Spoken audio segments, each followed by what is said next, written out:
Hello everyone, this is Ankita Awasthi. Welcome to my channel Ankita's visions. तो आज के इस वीडियो में हम डिस्कस करने वाले हैं टीजीटी पार्ट नंबर 2। जैसा कि आप सभी को पता है कि मैंने टीजीटी साइंस का पार्ट नंबर 1 पहले डिस्कस कर रखा है, जिसमें मैंने 30 क्वेश्चंस आपको बहुत अच्छे से करा दिए थे। तो आज के इस सेशन में हम डिस्कस करने वाले हैं 31 क्वेश्चन से लेकर के अप्रॉक्स मैं कोशिश करूंगी कि 100 तक कंप्लीट कर दूं। अदरवाइज अगर नहीं हो पाते हैं तो जितने होते हैं हम फिलहाल कोशिश करते हैं उतने क्वेश्चंस करने की। एक्चुअली जो क्वेश्चंस है ना, उनको मैं सोचती हूँ कि थोड़ा सा एक्सप्लेनेशन के साथ में बताऊं, जिससे कि आप लोगों को इन केस क्वेश्चन के कोई भी ऐसे ऑप्शन है जिनसे एक अलग क्वेश्चन बन सकता है, तो वो भी एक आइडिया लग पाए। तो इसी वजह से मैं कोई भी क्वेश्चन होता है ना, उसको थोड़ा सा ना एक्सप्लेन करके बता देती हूँ। और बहुत सारे बच्चों ने हिंदी इंग्लिश में बोला था, तो इस वजह से मैं थोड़ा सा यहाँ पे जो लैंग्वेज यूज़ करूँगी, मैं इंग्लिश ही यूज़ करूँगी, मतलब हिंदी इंग्लिश दोनों। और अगर यहाँ पे हिंदी लिखा हुआ है तो मैं उसको इंग्लिश में भी बताने की कोशिश करूँगी। सो बेसिकली आप सभी लोग अभी प्रिपेयर हो जाइए। जैसा कि आप सभी को पता है कि अप्रैल में इसका एग्ज़ाम हो सकता है, जो कि नोटिस आई हुई थी, जो न्यूज़पेपर में निकला हुआ था। तो कहीं ना कहीं आप सभी को जो टाइम दिया गया है वो 2 महीने बहुत हैं। तो वो 2 महीने जो मैं वीडियो प्रोवाइड करती हूँ, वो वीडियो आपको देखना ही देखना है, और जो मैं यहाँ पे समझाती हूँ उसको बहुत ही अच्छे से समझना है। ओके, तभी मैं बहुत ही क्लियर, और ये भी नहीं बार बार एक चीज़ को समझाऊं, एक चीज़ को बहुत ही क्लियर वे में आपको एक बार में समझा देती हूँ, जिससे कि आपको और भी कई सारी चीज़ों का एक बार रिमाइंडर होता रहे। ओके, तो आप यहाँ पे बने रहिएगा। ऐसे ही मैं करके कई सारे वीडियोस आपको दूंगी, और ये बहुत ही इंपॉर्टेंट होने वाले हैं जो भी वीडियोस मैं आपको प्रोवाइड कर रही हूँ। ओके, चलिए तो हम स्टार्ट करते हैं। हमारे क्वेश्चंस 30 तक कंप्लीट हो गया था, अब हम 31 क्वेश्चन पे पढ़ते हैं। 31 क्वेश्चन पूछा गया है कि जलीय खाद्य श्रृंखला में अधिकतम डीडीटी की सांद्रता किसमें होती है। तो बेसिकली जो डीडीटी है वो क्या है, ये एक विषाक्त पदार्थ है जो खाद्य श्रृंखला में निम्न स्तर से उच्च स्तर, मतलब हम बेसिकली बोल सकते हैं कि लोअर से हायर लेवल तक का सांद्रित होकर के खतरनाक स्तर पर पहुंच जाता है, और जो जीव के लिए काफी ज्यादा हार्मफुल होता है, बेसिकली खतरनाक होता है। ठीक है, तो ये जो प्रोसेस है ये कुछ इस टाइप की होती, मैं आपको बता देती हूँ। एक है सबसे पहले है पादप प्लवक, फिर नेक्स्ट है ईल, उसके बाद नेक्स्ट आता है केकड़ा, और उसके बाद आता है समुद्री गल। ओके, तो बेसिकली जो ये है हमारा, अगर देखोगे तो पादप की अगर बात करें तो 0.04 ppm। ठीक है, फिर जो ये प्लवक है ये हमारा 0.5, जो पादप प्लवक है, एक जस्ट सेकेंड, जो पादप प्लवक है वो है 0.04 ppm। फिर जो हमारा ईल है वो 0.5 ppm है। हाँ, फिर केकड़ा 2 ppm। फिर अगर इसकी बात करोगे समुद्री गल की, ये है 25 ppm। तो क्या लिखा हुआ है, हमने क्या बताया आपको कि lower level to higher level. तो आप देख सकते हो lower level to higher level, यहाँ पे कितना आ गया 25 ppm। तो बेसिकली जो डीडीटी है ये इस प्रकार की ऐसी जो सीरीज है, ये सीरीज, ये जो एक स्टेप बन गया, इसमें उच्च स्तर पर हायर लेवल पर उपस्थित जीव में सबसे ज्यादा सांद्रित अवस्था में पाया जाता है। तो बेसिकली किसकी बात करेंगे, समुद्री गल। तो समुद्री गल में सबसे ज्यादा अधिकतम डीडीटी की सांद्रता पाई जाती है। नेक्स्ट क्वेश्चन है कि सम्मोहक और परितोषिक किसके लिए आवश्यक होते हैं। तो बेसिकली अगर हम बात करेंगे कि सम्मोहक का मतलब क्या है, सम्मोहक का मतलब होता है रंग, या फिर जो उसमें स्मेल आती है वो।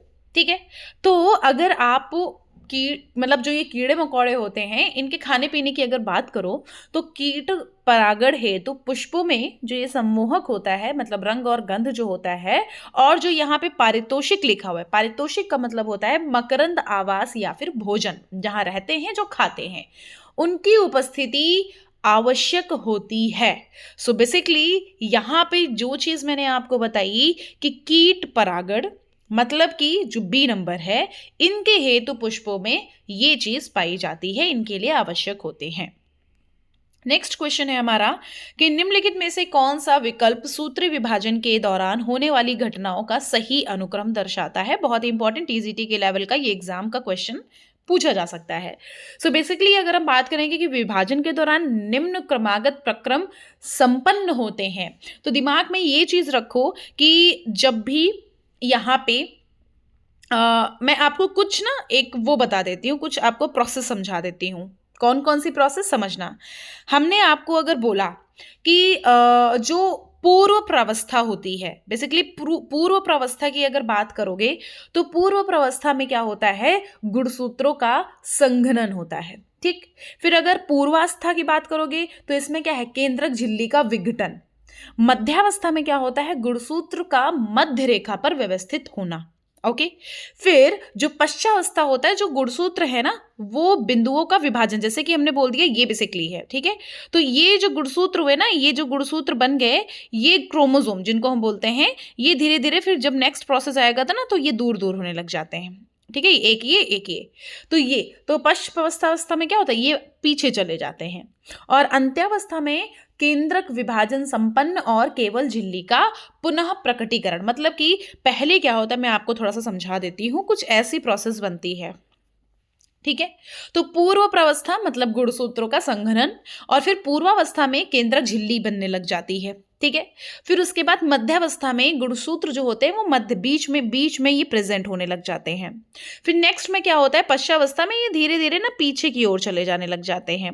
उसके बाद ये आपस में दो अपने अलग अलग विघटित हो जाते हैं, मतलब कि विभाजन होने लग जाता है, जिसमें ये अपना गुणसूत्र और ये अपना गुणसूत्र रहने लग जाता है। ठीक है। तो ये हमारी अंत्यावस्था। पश्च मतलब हम बात करेंगे दूर दूर, पश्चावस्था मतलब पश्चावस्था में दूर दूर ध्रुवों पर चले जाते हैं, मतलब कि जो टीलोस्फेयर बोलते हो आप। और पश्चावस्था में अगर आप देखोगे तो बेसिकली इनका ना टूट जाते हैं, ये विखंडन हो जाता है इनका। ठीक है। तो अब अगर हम बात करेंगे कि विभाजन के दौरान यहां पर होने वाली घटनाओं का सही अनुक्रम क्या होता है, तो यहां पे बी आएगा।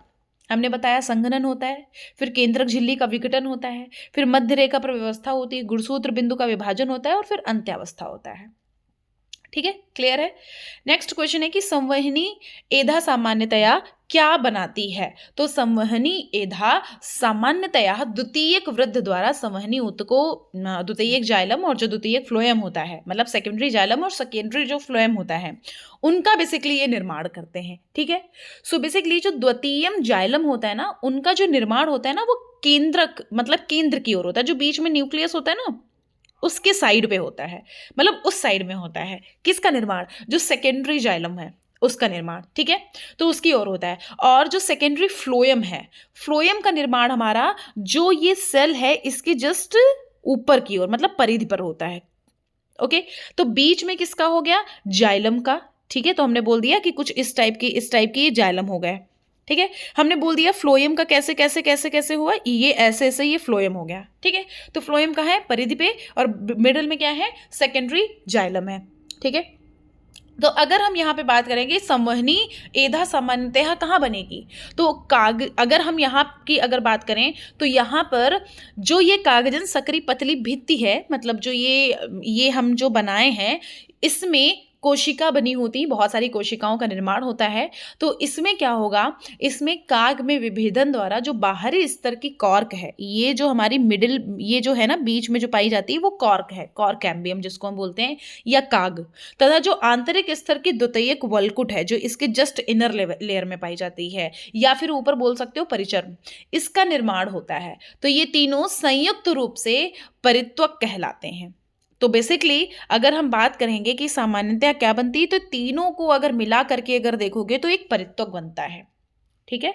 कोई समस्या, कोई दिक्कत, इन केस आपको ऐसा लगता है कि नहीं मैम मुझे ये नहीं समझ आया, वो नहीं समझ आया, तो आप ना बेझिझक कमेंट बॉक्स से कमेंट कर देना, जिससे कि मैं आपको ना थोड़ा सा मुझे आइडिया लग जाए कि किसको समझ आ रहा है, किसको समझ नहीं आ रहा है। और इन केस आपको बच्चों इनमें कुछ भी ऐसा होता है कि कोई भी मुझे मॉडिफिकेशन करना है या ऐसा कुछ, तो आप ज़रूर से बताइएगा, मैं ज़रूर से करूँगी। ठीक है। नेक्स्ट है कि निम्न में से कौन सा विकल्प अग्न्याशयी रसों के संयोजन के सर्वोचित रूप को दर्शाता है। तो बेसिकली यहाँ पे कौन सा विकल्प अग्न्याशयी रसों के संयोजन के सर्वोचित रूप को दर्शाएगा, तो वो आएगा लाइपेज, एमाइलेज, ट्रिप्सिनोजन और प्रोकार्बोक्सीपेप्टिडेज। तो तो अग्न्याशय जो है वो एक बेसिकली मिक्स्ड ग्लैंड है, समझ रहे हो, मिक्स्ड ग्लैंड। और इसका जो अंतःस्रावी भाग है, जो बीच का भाग है, वो हार्मोन और बहिष्क्राव भाग जो है वो पाचक एंजाइम इनका स्राव करता है। जो बेसिकली अंदर है वो क्या है, वो हार्मोन्स का भाग है, और जो बाहर का भाग है वो बेसिकली जो डाइजेस्टिव एंजाइम्स है उनका सिक्रेशन करता है। तो अग्न्याशय द्वारा निर्मित पाचक अग्न्याशयी रस और अग्न्याशयी वाहिका द्वारा दो छोटी आंत इसमें पहुंचता है। तो ये चीज आपको याद रखना है। जो लाइपेज है उसमें क्या होगा, लाइपेज में क्या होता है, ये वसा पाचक में हेल्प करता है। एमाइलेज क्या करता है, ये कार्बोहाइड्रेट पाचन में मतलब डाइजेशन में हेल्प करता है। ट्रिप्सिनोजन क्या करता है, ये प्रोटीन का डाइजेशन के लिए हेल्प करता है। और जो प्रोकार्बोक्सी पेप्टिडेज है, ये बेसिकली हमारे प्रोटीन पाचन हेतु में डाइजेशन में ही हेल्प करता है, ठीक है। और काइमोट्रिप्सिन भी एक होता है, काइमोट्रिप्सिन प्रोटीन के पाचन के लिए हेल्प करा जाता है, मतलब डाइजेशन के लिए हेल्प होता है, ठीक है। नेक्स्ट है कि निम्नलिखित लक्षणों में से कौन सा लक्षण संघ आर्थ्रोपोडा में नहीं पाया जाता है। सिंपल सी चीज है, अगर संघ आर्थ्रोपोडा होगा तो पार्श्वपाद मतलब कि पैरापोडिया नहीं होगा, पैरापोडिया लक्षण नहीं होगा, आर्थ्रोपोडा में ये नहीं पाया जाता है, ठीक है। ये बेसिकली क्या होते हैं, ये जो एनालिट्स पाए जाते हैं ना, एनालिट्स समझ रहे हो, एनालिट्स जो एनालिट्स होते हैं ना, जो ये वाटरी एनालिट्स होते हैं, जलीय एनालिट्स। जैसे हम अगर बात करें एग्जांपल एनालिट्स में भी हम आपको एक एग्जांपल बता देते हैं, नेरिस, ठीक है, नेरिस इसमें पाए जाते हैं। तो ये तैरने में हेल्प करते हैं। जो अलग खंडी भवन होते हैं, जो अलग अलग, जैसे आर्थ्रोपोडा की अगर बात करोगे तो ये सब इसमें हेल्प होते हैं। तो बेसिकली पार्श्वपाद जो है ये आर्थ्रोपोडा में नहीं आता है। नेक्स्ट क्वेश्चन है कि सही कथन चुनिए। तो पहला लिखा हुआ है हीमोफीलिया लिंग सहलग्न अप्रभावी रोग। चलो ठीक है, एक बार हम नेक्स्ट वाला भी देखते हैं। फिर लिखा हुआ है कि डाउन सिंड्रोम असुगुणिता के कारण होता है। चलो ये भी ठीक है, हम देख लेते हैं एक बार। फिर हमने लिखा है कि फेनिल कीटोन में, मतलब फेनिल कीटोन्यूरिया जिसको बोलते हैं, एक अलिक सूत्री अप्रभावी जीन विकार है। ये भी कहीं ना कहीं चलो मान लेते हैं क्योंकि ये हमने पढ़ा है अच्छे से, सही है। फिर अगर हम बात करेंगे कि दात्र कोशिका रक्ताल्पता एक्स सहलग्न अप्रभावी जीन विकार है, एक बार जरा इसका भी हम देख लेते हैं। इसमें क्वेश्चन पूछा गया है बेटा सही कथन बताना है, ठीक है। तो देखो हमें यहाँ पे क्या लिखा हुआ है, यहाँ पे लिखा हुआ है कि हीमोफीलिया लिंग सहलग्न अप्रभावी रोग है ना। तो बेसिकली ये भी सही है। तो अगर बात करेंगे 1 2 3 तीनों सही हैं, ठीक है, ये बिल्कुल याद रखना, ये तीनों ही सही हैं, इंपॉर्टेंट है। तो कथन डी जो है वो बेसिकली आ सकते हैं क्योंकि यहाँ पे चौथा नंबर सही किया गया है, ठीक है। तो इसी वजह से ये तीनों ही गलत हो गए, ठीक है। तो दात्र कोशिका रक्ताल्पता अलिंग गुणसूत्रीय लग्न अभावी लक्षण है जो जनकों से संतान में तभी आता है जबकि दोनों जनक जीन के वाहक होते हैं, ठीक है। तो ये चीज इंपॉर्टेंट है। नेक्स्ट है कि अस्थमा का कारण क्या होता है। तो बेसिकली अस्थमा का कारण क्या होगा, फेफड़ों में मास्ट कोशिकाओं की एलर्जी हो जाती है, जो एलर्जी की प्रोसेस है वो होने लग जाती है। तो अस्थमा फेफड़ों में मास्ट कोशिकाओं की एक एलर्जी अभिक्रिया है या रिएक्शन है। इस रोग में जो मतलब सांस लेने की प्रॉब्लम है ना वो होने लग जाती है, एकदम से घरघराहट आने लग जाती है हमारे गले से। नेक्स्ट है निम्नलिखित अभिलक्षणों में से कौन से मनुष्य में रुधिर वर्गों की वंशागति को दर्शाते हैं। सो बेसिकली अगर हम इसकी बात करेंगे तो यहाँ पे फर्स्ट, सेकंड और फिफ्थ जो है प्रभाविता, सहप्रभाविता और बहुजीनी वंशागति, ये जो है ये बेसिकली दर्शाते हैं। जो है ये लक्षण मनुष्य में रुधिर वर्गों की वंशागत को दर्शाएंगे। और जो ABO होता है ना, ABO रुधिर वर्ग जीन 1 द्वारा निर्धारित किया जाता है और इस जीन के 3 युग्म होते हैं, IA, IB और IO। जो I के द्वारा बताया जाता है कि जीन ये I है, IA, IB, IO ये 3 युग्म विकल्पी होते हैं। तो IA और IB IO पर काफ़ी प्रभावित होता है, ये जो है ना इस पर काफ़ी प्रभावी होता है, ठीक है। और इसी प्रकार IA और IB युग्म विकल्पी साथ में उपस्थित रहते हैं तो ये सह प्रभाविता प्रदर्शित करते हैं। नेक्स्ट क्वेश्चन कि दूध के दही में रूपांतरण से इसकी अच्छी पोषक क्षमता किसी वृद्धि के कारण होती है। बोला गया है किसी वृद्धि के कारण होती है, मतलब किस वृद्धि के कारण होती है। तो यहाँ पे विटामिन B12 लिख लेना कि दूध के दही में रूपांतरण के द्वारा इसकी पोषक क्षमता में वृद्धि होती है, जिसका कारण विटामिन B12 की वृद्धि होना। और विटामिन ए में क्या होगा, दूध गाजर टमाटर आएगा। विटामिन डी का संश्लेषण करती है, जो सूर्य के प्रकाश होता है, जो त्वचा है वो सूर्य के प्रकाश में विटामिन डी का संश्लेषण करती है। विटामिन ई की बात करोगे तो वो गेहूं, हरी पत्ती, सब्जी ये सब आ जाएंगे। तो विटामिन B12 की बात करोगे तो वो दूध दही घी आ जाएगा। नेक्स्ट क्वेश्चन है कि निम्नलिखित अपसारी विकास के उदाहरणों से गलत विकल्प का चयन करिए। चलिए भैया, अपसारी विकास के उदाहरण हैं कुछ, उनसे हम गलत विकल्प को चयनित करते हैं। पहले लिखा है चमगादड़, मनुष्य एवं चीता का मस्तिष्क, फिर लिखा है चमगादड़, मनुष्य एवं चीता का हृदय, फिर मनुष्य, चमगादड़ एवं चीता के अग्रपाद, और फिर ऑक्टोपस, चमगादड़ एवं मनुष्य की आंख। तो बेसिकली समजात अंग अपसारी विकास के कुछ परिणाम होते हैं। और इसमें क्या होता है कि जो अंग होते हैं ना, ये जो अंग हैं, इनकी मूलभूत संरचना ना वो काफ़ी समान होती है, सिमिलर होती है, लेकिन इनके कुछ जो फंक्शंस हैं वो काफ़ी डिफरेंट होते हैं। तो अगर मानव, चमगादड़ और चीता का मस्तिष्क, हृदय और अग्रपादों की संरचना की बात करेंगे तो ये सब सिमिलर होते हैं बच्चों, ठीक है। और ऑक्टोपस, चमगादड़ और मानव की आंखें जो हैं, ये समरूप अंगों के एक उदाहरण हैं जो अभिसारी विकास को प्रदर्शित करते हैं, ठीक है। कोई समस्या, कोई दिक्कत कोई हो तो आप बताइएगा।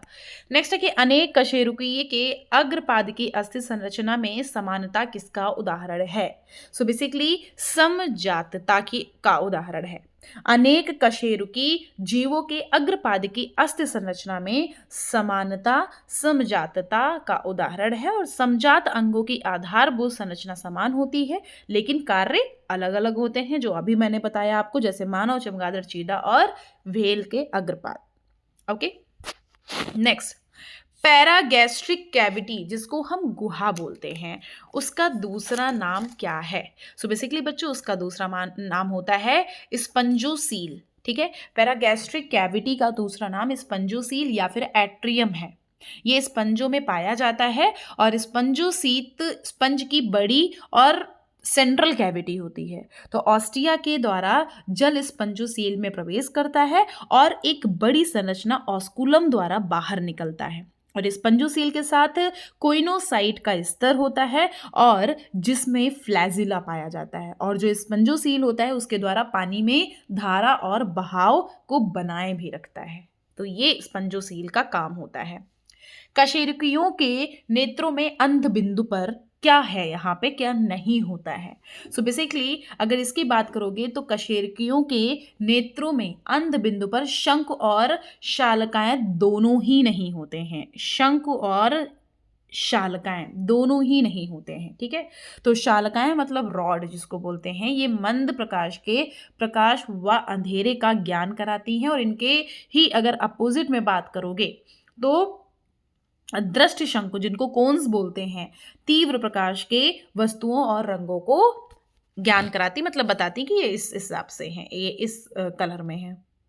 नेक्स्ट है कि विषम युग्मी F1 का अप्रभावी समयुग्मनजी युग्मजी जनक के साथ संकरण क्या कहलाता है। सो बेसिकली अगर इसकी बात करेंगे तो यहाँ विषम मतलब हेट्रोजाइगस बहुत ही इंपॉर्टेंट है भैया, याद रखना। परीक्षार्थ संकरण मतलब कि जो विषम युग्मनिजी मतलब कि हेट्रोजाइगस जो है, ये F1 जनक का अप्रभावी समयुग्मनिजी होता है, होमोजाइगस होता है, जिसके जनक के साथ संकरण टेस्ट क्रॉस कहलाता है। और इस क्रॉस से पता किया जाता है कि पौधा समयुग्मनजी है या विषम युग्मजी है, ठीक है। तो टेस्ट क्रॉस से एक संकर का क्रॉस 1:1 आता है।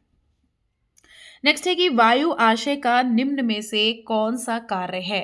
तो वायु आशय का निम्न में से बेसिकली जो एयर ब्लैडर है, इसका मुख्य काम श्वसन, ध्वनि उत्पादन और तरणशील प्लव, ये तीनों होते हैं, मतलब बायोंट फ्लोट, ठीक है। तो बेसिकली इसकी अगर हम बात करेंगे तो इनमें से सभी आ जाएंगे। दंश कोशिका निम्न में पाई जाती है। तो भैया दंश कोशिका को ही हम बोलते हैं निमैटोसिस्ट।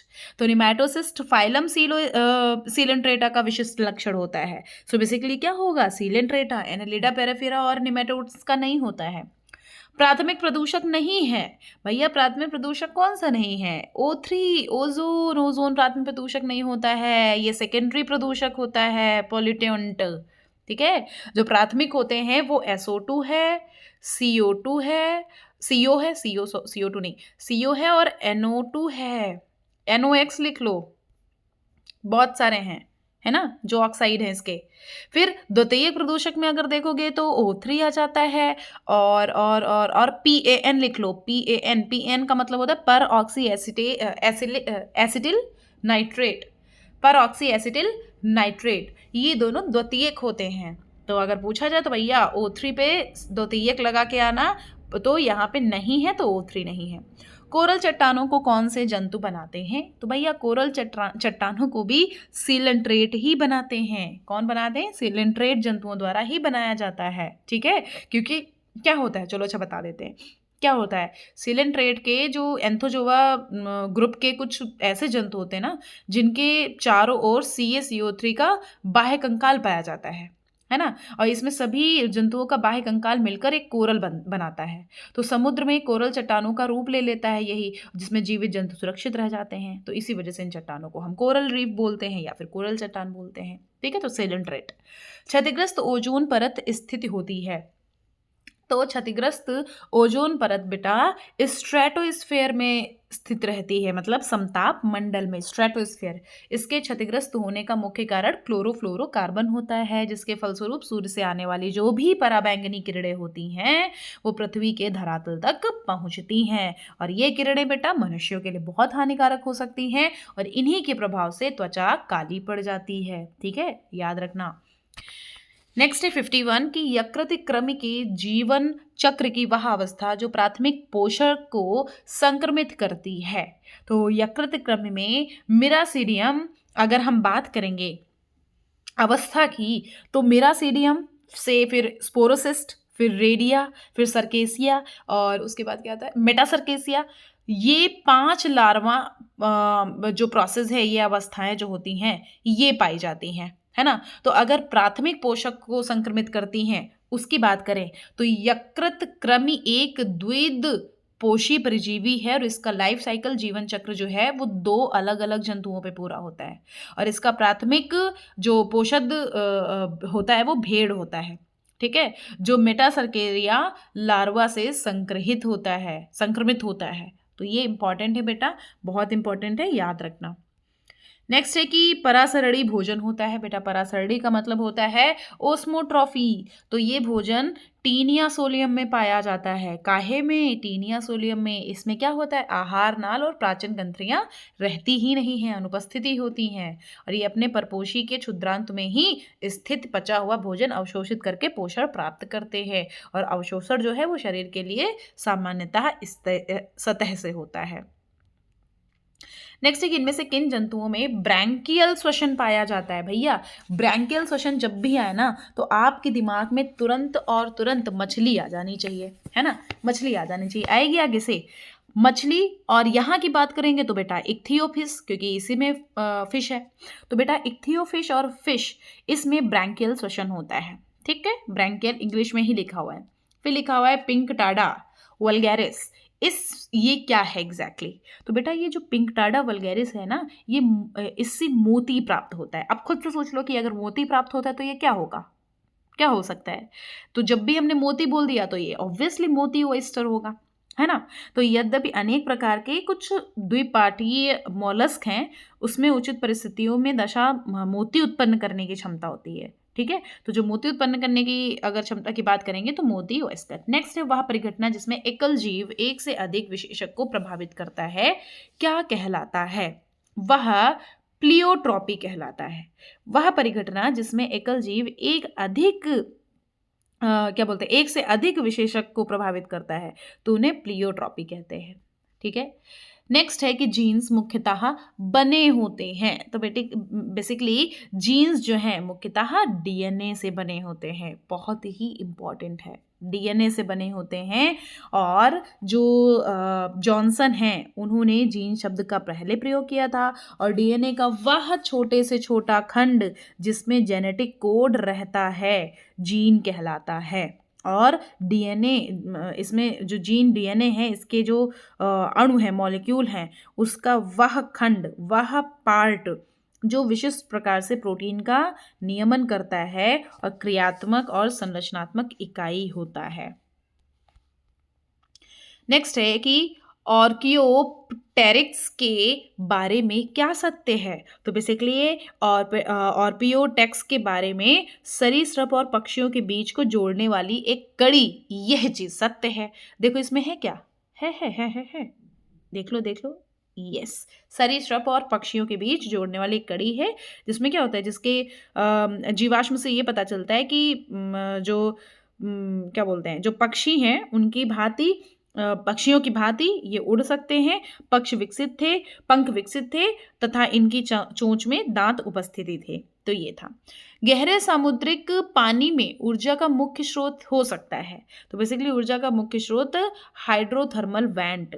गहरे सामुद्रिक पानी में ऊर्जा का मुख्य स्रोत हाइड्रोथर्मल वेंट होता है। गहरे समुद्र के समुदायों के लिए ऊर्जा और पोषक तत्वों के 3 मुख्य स्रोत समुद्री बर्फ, व्हेलवॉर्म और हाइड्रोथर्मल होते हैं। नेक्स्ट है कि स्कोलियोडॉन का अंतः कंकाल बना होता है। तो स्कोलियोडॉन का अंतः कंकाल बेटा उपास्थि से बना होता है। बहुत ही इंपॉर्टेंट है, काफी ज्यादा इंपॉर्टेंट है, देख लीजिएगा। नेक्स्ट है कि यकृत में यूरिया का संश्लेषण होता है। तो यकृत में यूरिया का संश्लेषण बेटा ऑर्निथीन चक्र के द्वारा होता है। ये ऑर्निथीन चक्र के द्वारा होता है। जो यकृत है, यकृत प्रोटीन तथा अमीनो अम्ल को अमोनिया में विघटित करता है, जो बाद में यूरिया में परिवर्तित कर दिया जाता है। ठीक है। फिर बोला गया सेंट्रियोल भाग लेता है। सेंट्रियोल जो है वो स्पिंडल निर्माण और माइक्रोट्यूबुल के निर्माण में भाग लेता है। स्पिंडल निर्माण को प्रारंभ करने में भाग लेता है और इसके द्वारा कोशिका विभाजन में सहायता मिलती है, सेल डिवीजन में काफी हेल्प मिलती है। नेक्स्ट है कि रॉबर्ट ब्राउन अपनी किस खोज के लिए जाने जाते हैं। तो रॉबर्ट ब्राउन जो है केंद्रक की खोज के लिए जाने जाते हैं। इंपॉर्टेंट है।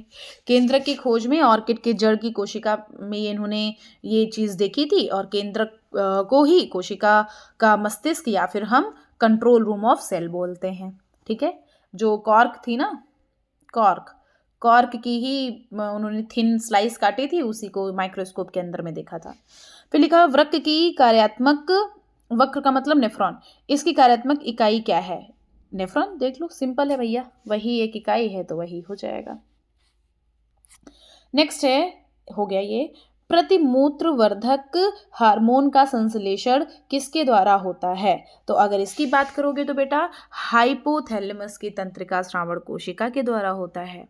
ठीक है, ये इंपॉर्टेंट है। हाइपोथैलेमस तंत्रिका द्वारा 2 प्रकार के हार्मोन होते हैं, एक एडीएच होता है और एक होता है ऑक्सीटोसिन। तो इसका संश्लेषण किया जाता है और जिसका श्रावण पोस्टीरियर पिट्यूटरी के द्वारा होता है। ठीक है। तो हाइपोथैलेमस की तंत्रिका श्रवण कोशिका जो है वो बेसिकली 2 प्रकार के हार्मोन को रिलीज करती हैं।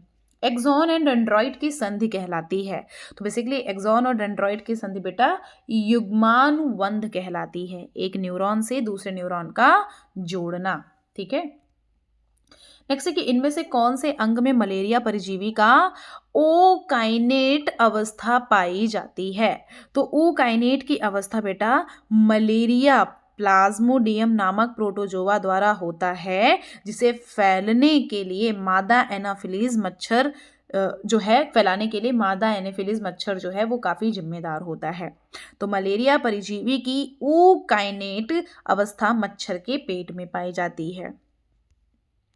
नेक्स्ट है क्वेश्चन 67 नंबर कि रक्त में 1 ग्राम हीमोग्लोबिन द्वारा कितनी ऑक्सीजन का संवहन होता है। तो रक्त में 1 ग्राम हीमोग्लोबिन के द्वारा यहाँ पे 1.34 मिली ऑक्सीजन का संवहन होता है। ठीक है। तो इसी प्रकार 100 ml शुद्ध रक्त और 20 ml ऑक्सीजन का भी संवहन होता है। धरती पर सबसे बड़ा वर्टिब्रेट जंतु कौन सा है, बहुत इंपॉर्टेंट है, ऑस्ट्रेकोडर्मी।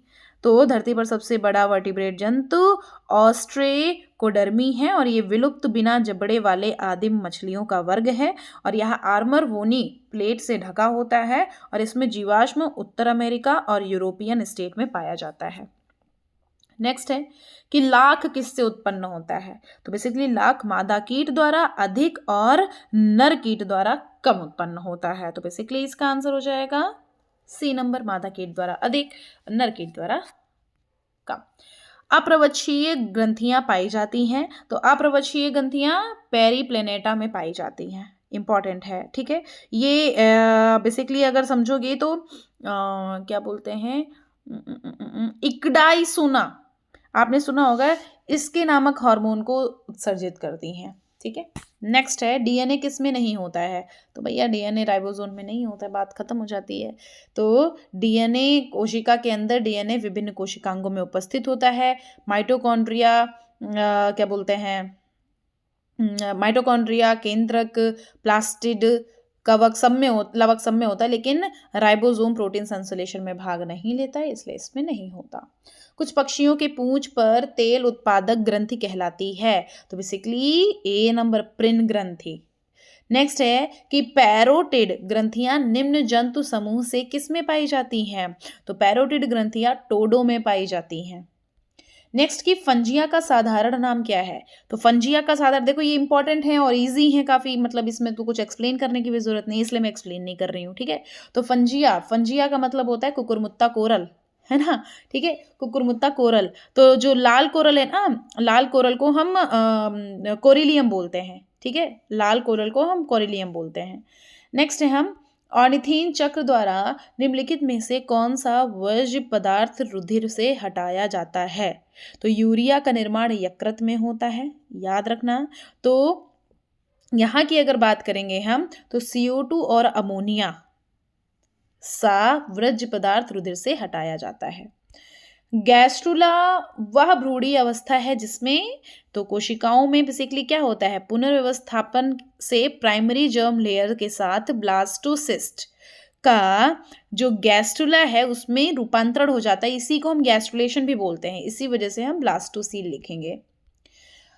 अनुरूपण के दौरान सक्रियत अमीनो अम्ल टीआरएनए विशेष रूप से जुड़ते हैं और इस प्रोसेस को सामान्यतया हम क्या कहते हैं? तो इसी प्रोसेस को बेटा हम ए और सी कहते हैं, मतलब टीआरएनए का आवेशन और टीआरएनए का अमीनो एसाइलेशन। वर्गीकी का पहला चरण क्या? तो वर्गीकी का पहला चरण जीव की पहचान करना, ठीक है। वर्गीकी का पहला चरण उसकी पहचान, किसी मान्य वर्गीकरण तंत्र के अनुसार किसी जीव के सही नाम की पता, सही जगह की पता करना। फिर पुस्तिका की अगर बात करेंगे, फिर उसके बाद आगे उसका नामकरण, मतलब बहुत सारी चीजें हैं, तो सबसे पहले उसकी पहचान करना। नेक्स्ट है कॉकरोच के मुख के भागों में अधारोष्ठ बनाना है। अधारोष्ठ मतलब क्या? जबकि सेकेंड जीभ के समान कार्य करती है, तो क्या होगा यहाँ पे? तो निचला होस्ट बनाना है और अधोग्रसनी जीभ के समान कार्य करती है। नेक्स्ट और आज का लास्ट क्वेश्चन है, कल के लिए हम फिर कुछ क्वेश्चंस छोड़ेंगे कि भ्रूणीय हीमोग्लोबिन में ऑक्सीजन के प्रति बंधुता गर्भावस्था के दौरान माता की हीमोग्लोबिन की तुलना में एक्स क्या होती है? तो बेसिकली यहाँ पर उच्च होती है, ठीक है। तो गर्भावस्था के आखिरी 7 माह में मनुष्य में भ्रूणीय हीमोग्लोबिन, जिसको हम HbF लिखते हैं, ठीक है, तो भ्रूण में ऑक्सीजन के परिवहन का मुख्य स्रोत होती है और नवजात में 6 माह तक रहती है, ठीक है। और कार्यात्मक रूप से भ्रूणीय हीमोग्लोबिन में वयस्क के हीमोग्लोबिन की तुलना में ऑक्सीजन के प्रति अधिक बंधुता होती है और जिससे माता के रक्त प्रवाह द्वारा विकासशील भ्रूण को अधिक ऑक्सीजन भी मिलती है, ठीक है। फिर आगे के अभी कुछ क्वेश्चंस रह गए हैं, आगे के अभी 25 क्वेश्चंस, मतलब कि अगर आप देखेंगे तो 80 आज हम करा दिए हैं, तो ये आगे के कुछ हमारे क्वेश्चंस रह गए हैं, तो ये क्वेश्चंस भी हम आगे कंटिन्यू करेंगे फटाफट से, तो उसके लिए आप परेशान मत होइए। सो बेसिकली 80 हो गए, मतलब 20 उधर बच गए हैं और 25 इधर बच गए। 45 क्वेश्चन, अप्रॉक्स 50 क्वेश्चन हम कल के दिन पे करा देंगे। Okay, thank you so much बच्चों, थैंक यू सो मच, ध्यान रखिएगा अपना और हम कल नेक्स्ट वीडियो में मिलते हैं। Bye bye.